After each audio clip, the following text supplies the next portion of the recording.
Hi folks, my name is Candace Savanen. I am the main author of Introduction to Reproducibility in Cancer Informatics, and today I'm going to go through the exercise in Chapter 5, but the R version of this exercise. And so in this chapter, we're just setting up an IDE, an Integrated Development Environment, which will be Rstudio, and then we're going to set up a notebook. So we can go ahead and I'm going to scroll down to where that exercise is. Because I'm doing the R version, I'm going to download the R example files. It's a zip file. Okay. And then I'm double clicking the zip file to open it up. If you have a Windows, you may need to follow those instructions to do something different. This is what it looks like, just a script, some data. Cool. All right, so we're going to need to set up our IDE for our purposes. We're going to use, for our purposes, we're going to use Rstudio. And so if you haven't installed R, you should make sure to do that first. I'm going to assume you have because in this case, we're kind of assuming you've done some programming on your own. If you've already installed Rstudio, then great. Just you don't even need to really watch this video. Except if you want a little more information on notebooks, I guess. But here I'm going to install Rstudio. I'm going to download Rstudio from Mac. So go back there for a second. It's downloading. Downloading. Okay, and I get some little file that looks like this. And now I'm going to click on it. It's opening up. And it's doing this kind of thing. It's installing. And then I get this kind of window. And I'm just going to put it in my applications. Okay, and now I'm going to go to my applications window. Okay, this is, it might be located somewhere differently on your computer, but I'm going to open up Rstudio. Okie dokie, it's opening up. And here's what it looks like. Oops. Alright, so here's what the Rstudio window looks like. There's console, which is like the command line for talking to R. There's terminal, which is the same as your command line elsewhere. So like I, for example, can do this kind of stuff, like the kind of commands you would use in command line. But this is like R commands, so they're like, this is talking directly. This shows files, but note that if you change, where you're looking here, it doesn't change what your working directory is here. This shows you the packages. This is the help. So like say I'm using a function, I'm like, oh, I don't know how to use this function. I can look that up here and it'll take me to the documentation, which is super handy for troubleshooting things. So definitely keep that in mind. This environment panel, it will keep track of the established variables that I've been using.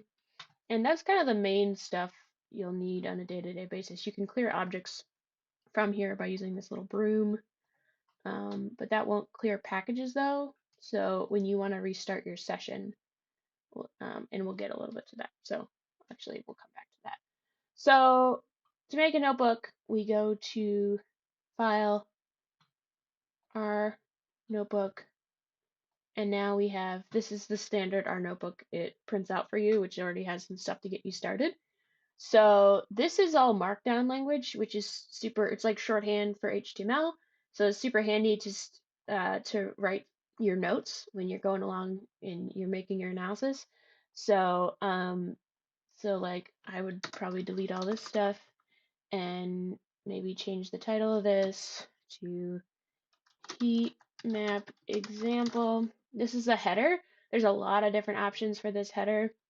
And I think I'll link to some, or I already have linked to some in the course.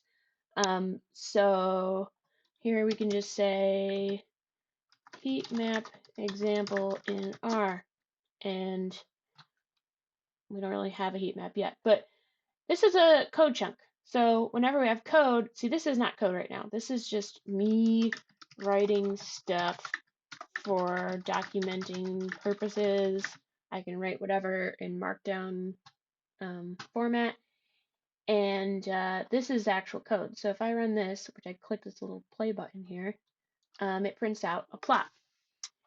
So here I have my code and my output, and it's very nice to interactively work on your code and your analyses this way because it's all together. And then the handy thing is well, I can click preview on save, but then I can I'll save this as something. Now it's just untitled, so it's not saved anywhere. We'll just call it heat map example. I'm not going to capitalize because I'm trying to keep it consistent. I'm going to save that.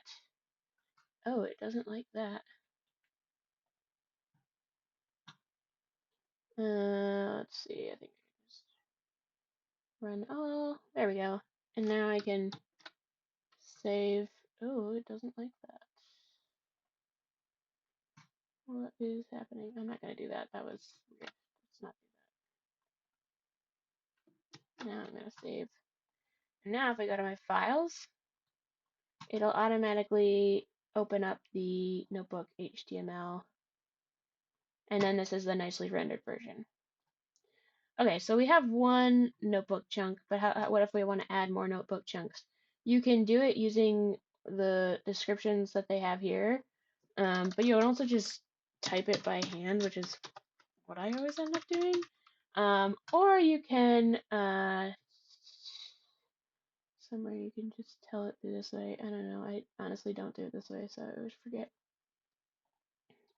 But yeah, you can just type it in yourself. Insert chunk. There we go. You can insert chunk that way. But however you like. And then you put code to run, right? And then here we go. So, and then let's say I need to refresh everything because I've been trying to troubleshoot this stuff, and I think some of my objects in here are like hindering my ability to troubleshoot. I recommend doing this quite often when you're troubleshooting is restarting R and clearing output, and then now you can start from the top again and go through your code and see what's working. Yep, and then I can save that again and it'll update nb.html whenever I save it. So that's the basics of a notebook and how to, oh, you can also insert a chunk this way. There's so many things with RStudio. It's just whatever kind of works for you. But that's the basics, and now you're ready. So we're gonna actually first let's open up our script. I'm gonna just copy all this stuff and I'm gonna put it right in here. We're not gonna run it because it doesn't run. We're gonna save that for our next chapter. So now we have our notebook with something, and we're gonna fix it later in the next chapter. Good job.